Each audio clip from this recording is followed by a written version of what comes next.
What's he been saying, Caroline?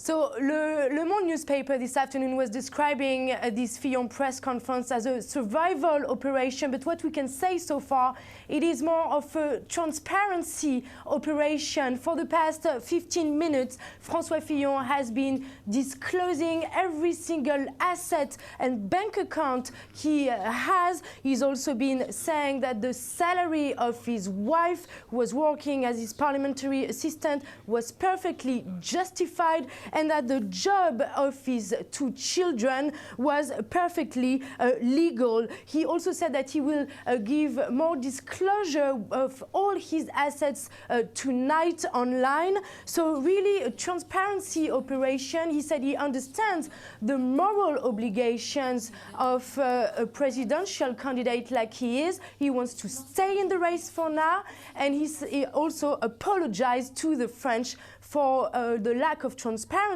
that we've seen over the past week. In the meantime, Caroline, the void that's been left is being filled by Mr. Macron and Ms. Le Pen. They had big rallies over the weekend. What was announced?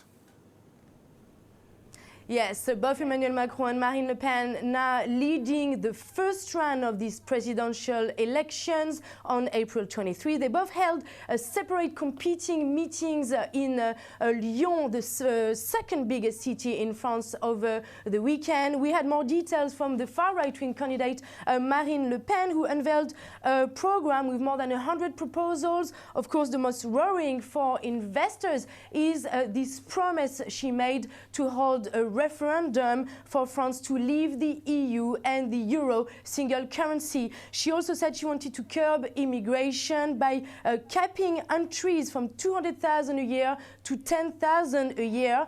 Meanwhile, Emmanuel Macron, the independent centrist candidate who's benefited from all the allegations around Francois Fillion, said he wanted to simplify the labor code and push defense spending above the 2% of GDP required by NATO. Emmanuel Macron, who is also holding another meeting tonight in Paris, where he said he will unveil more details about his program. We had an advisor to Emmanuel Macron live on Bloomberg television this morning, and she was actually telling us that the fact that he lacks some political experience, which has been one of the critics around his candidacy, is actually a plus, because the French at the moment want to get rid of the old guard.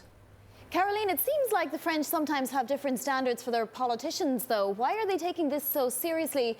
Does somebody need to be a president before that kicks in? Obviously, with all the allegations that we've seen around the former French president Nicolas Sarkozy, for example, the French are taking the ethical question much more seriously than they used to. And in fact, Francois Fillion is acknowledging this in his press conference at the moment. He said even though everything was legal and all the salaries that his wife or children received were justified, he understands the moral questioning of the French people. That's why he wanted to apologize to them publicly. And the most worrying thing that we had over the weekend was actually this opinion poll in the Journal du Dimanche, the Sunday newspaper, saying that 68% of the French did not want Fillion to maintain his candidacy, and more than 70% were not sure if he was honest.